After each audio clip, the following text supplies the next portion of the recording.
Assalamu alaikum. Bonjour à tous. Avant de commencer, j'aimerais vous présenter mes vœux de bonne année 1444. Qu'elle soit l'une des meilleures années qu'on ait vécues jusqu'ici et qu'elle soit le lieu de la réalisation de tous les vœux de tout le monde, donc de chacun, et que Dieu apporte dans le monde la paix, la tranquillité et la sakina, n'est-ce pas, pour tous et dans tous les pays. Aujourd'hui, quand même, nous démarrons une étude des sourates. Je vais vous donner les contenus des sourates, vous présenter chaque sourate, vous donner son contenu, son statut, n'est-ce pas? Et ainsi, dans un résumé, et ainsi, on peut avoir, n'est-ce pas, la situation de chaque sourate. Donc, nous le ferons progressivement. Aujourd'hui, nous travaillons sur la sourate Baqara, qui est la sourate de la vache. Donc, c'est la sourate 2, sur la sourate 2 du Coran, qui compte 114 sourates. Et vous avez le nombre de versets qui est de 286 ou de 285 en fonction des riwayat. La sourate Baqara est une sourate médinoise, une sourate dite médinoise. Une sourate médinoise, une sourate mécoise, il y a un peu de discussion par rapport, n'est-ce pas, à la différence. Qu'est-ce qui fait qu'une sourate soit dite médinoise et qu'est-ce qui fait qu'une sourate soit dite mécoise? En général, il y a la question de la territorialité qui est posée. Et je vous montre tout de suite que la territorialité n'est pas déterminante dans le fait qu'une sourate soit mécoise ou médinoise. Vous voyez ici, vous avez la sourate Hajj. Le Hajj se déroule à la Mecque, tout le monde le sait. Et pourtant, la sourate, elle est médinoise. Donc, la territorialité n'est pas importante. Si c'était important, la sourate Hajj, c'est mécoise, puisque le Hajj se déroule à la Mecque. Donc, ce n'est pas une question de territoire. Donc, si ce n'est pas une question de territoire, qu'est-ce qui se passe alors? En réalité, une sourate sera dite médinoise lorsque la sourate contient beaucoup plus d'iman. C'est l'iman, c'est une sourate d'iman. Et donc, lorsque vous voyez Ya ayyuhallazina amanu, là où vous voyez Ya ayyuhallazina amanu, je dis bien Ya ayyuhallazina amanu. Dans n'importe quelle sourate, cette sourate-là sera médinoise. Pourquoi? Parce que les musulmans, lorsqu'ils étaient au début à la Mecque, ils n'avaient pas d'iman.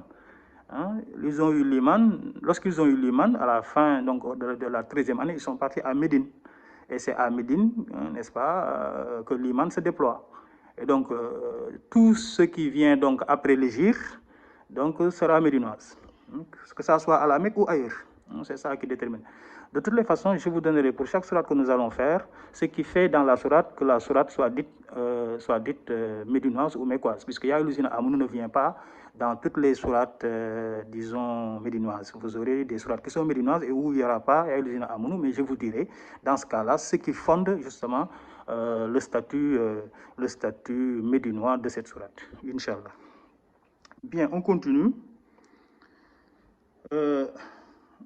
Au niveau du titre de la sourate, la vache, ce qui est important de voir, Zahiratan, donc dans la vie de tous les jours, c'est que la vache nourrit le monde de son lait, pour plus de 80% de la consommation mondiale. Plus de 80% de la consommation mondiale de lait se fait en lait de vache. Et de la même façon, on se rend compte que la vache, dans le Coran aussi, alimente l'ensemble des autres sourates. Vous avez pratiquement tout dans Baqara, tout presque. Regardez les différents thèmes. Vous avez les catégories de personnes qui sont définies en fonction de la croyance. Vous avez donc les croyants, vous avez ceux qui ne croient pas, et vous avez ceux qui sont entre les deux. L'ensemble des 5 piliers de l'islam sont aussi étudiés dedans, n'est-ce pas? Vous avez l'adoration, vous avez la zakat, vous avez le ramadan, vous avez le hajj. Tous les 5 piliers sont contenus dans cette sourate. Il est difficile de voir dans une sourate l'ensemble des piliers. Je vous le dis tout de suite. C'est Baqara qui contient l'ensemble des piliers. Et ensuite, vous avez toute la vie en société aussi. La famille, le mariage, le divorce, le deuil. tout ça. Donc, comment on se marie, à qui il faut marier ses enfants, etc. Donc, les relations entre l'époux et l'épouse, n'est-ce pas, sont aussi dedans. Le divorce est aussi traité, les conditions du divorce, tout ça c'est traité. Le deuil, il est traité aussi, 4 mois, 10 jours.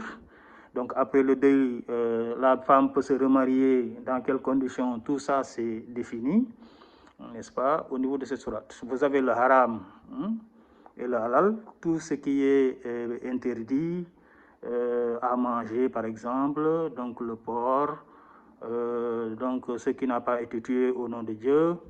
Et vous avez aussi le riba qui est dedans, tout ce qui est halal, ce qu'il faut manger, etc. L'économie aussi est présente avec la dépense, la redistribution et la dette, c'est-à-dire vraiment l'ensemble des éléments qui conditionnent la vie de chacun d'entre nous. Donc c'est l'une des sourates les plus complètes qu'on peut voir dans ce sens. Donc on va s'arrêter là. J'attends que vous ayez des questions et que vous les posiez, de sorte à ce que je puisse vous répondre. Je ne peux pas savoir l'ensemble de vos besoins. Et donc voilà, ce serait intéressant de commenter. Je vous remercie de me suivre en tout cas. Et Inch'Allah, à la prochaine vidéo. Merci.